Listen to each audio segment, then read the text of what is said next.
times. Yeah. Yay for that, but I can't actually read my running order anymore. So, thanks. Well done. Walk it off, Barbara.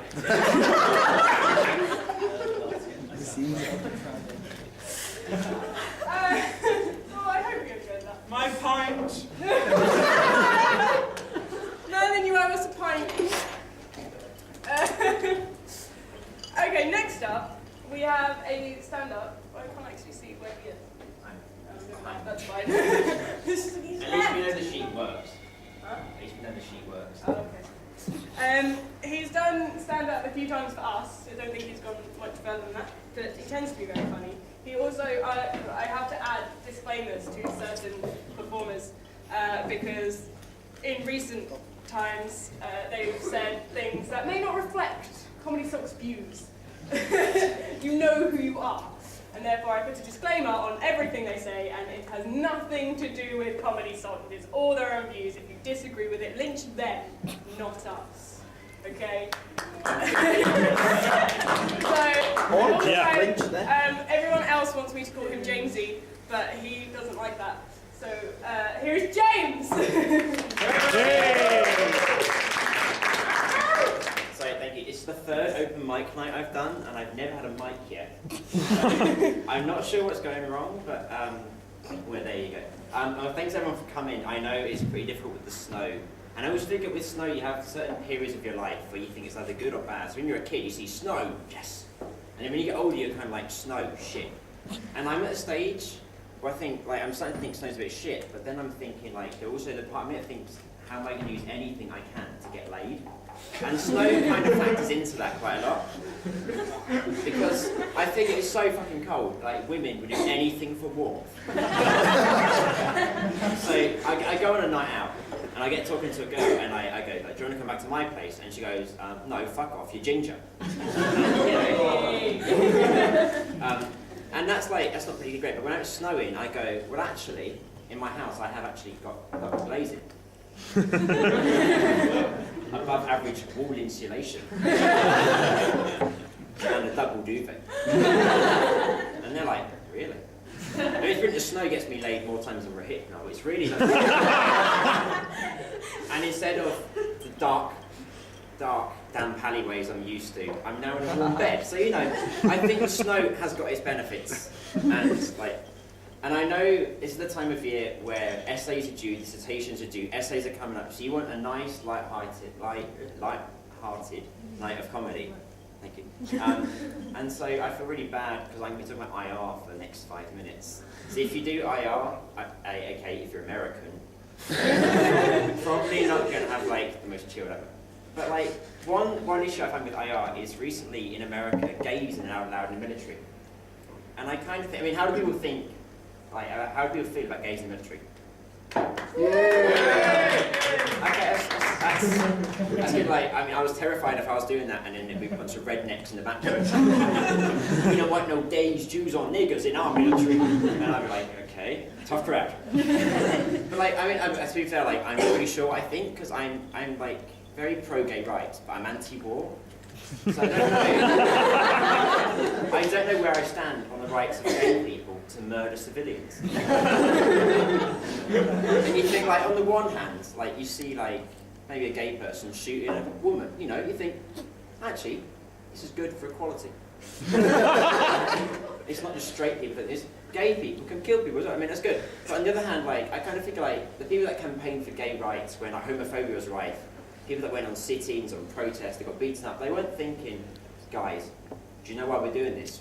And it's 20 years in the line, gay people can kill women. And I don't think that's it.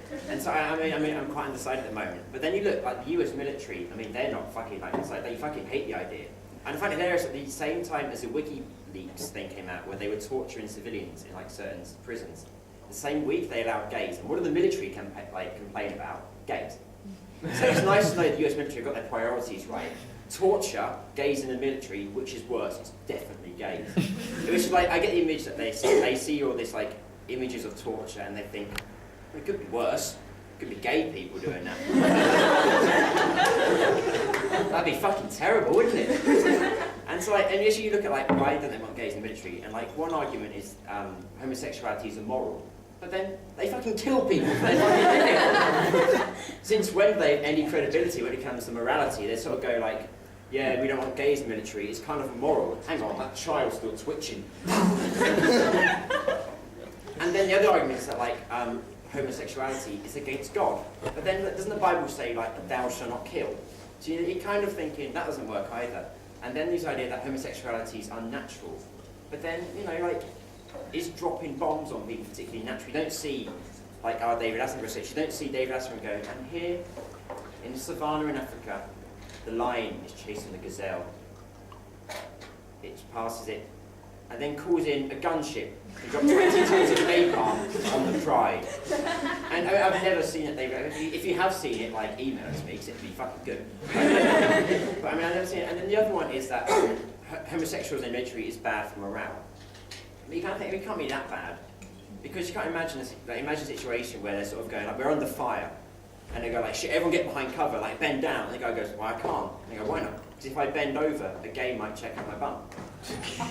And you're like, well, if you're doing that, you kind of deserve to get shot. It's your own phone call. So like, to be honest, I'm kind of pro, so I'm going to like move on from that. Another thing is George Bush recently released his memoirs, and one thing is like we use torture, and I was like, after 9/11, like we used torture, I was like, hang on, like in 2003, you invaded Iraq because Saddam was torturing people. At the exact same time, you were torturing people. So George Bush kind of having a go at someone for torturing someone is like Harold Shipman having a go at someone's doctor's practice. It doesn't make sense. He's kind of right, but you don't want to say it because he's him. And one of the things that, like, to justify torture, like there would be terrorist attacks on multiple targets in London. And he goes, well, actually terrorists were planning to hijack a plane and fly it into Canary Wharf. And I'm thinking, for fuck's sake, George, Canary Wharf is full of fucking bankers! I fucking want them to blow the shit out. If he fucking let them, we wouldn't be in a massive financial crisis. Those terrorists had the right fucking idea.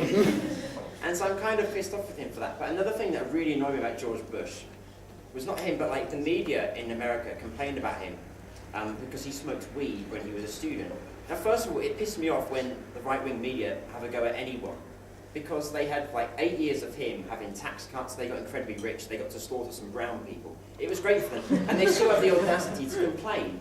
Whereas in the left, I haven't had one assassination attempt to cheer. And it fucking pissed me off that he did that. But the problem they had with him is that he smoked weed when he was at university.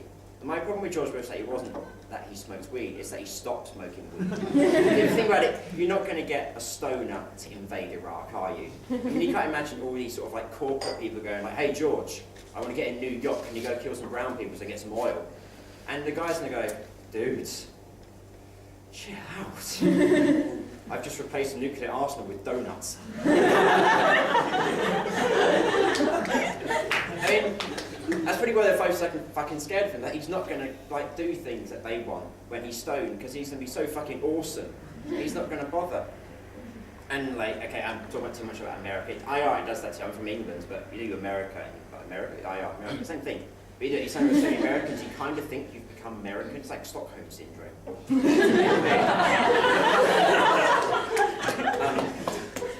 The thing is, like, in this country, what makes me laugh is that the student protest, they're having a massive go at the Conservatives, and you're kind of like, well, actually, the Conservatives are evil. So when they do evil things, you know, don't complain. I mean, like, have a go at the Lib Dems. They pretend to be nice, and then they're evil. But the Conservatives, if you don't vote the Conservatives in and they complain when they're evil, it's kind of like sending your child on holiday in the cans and then complaining when she doesn't come back.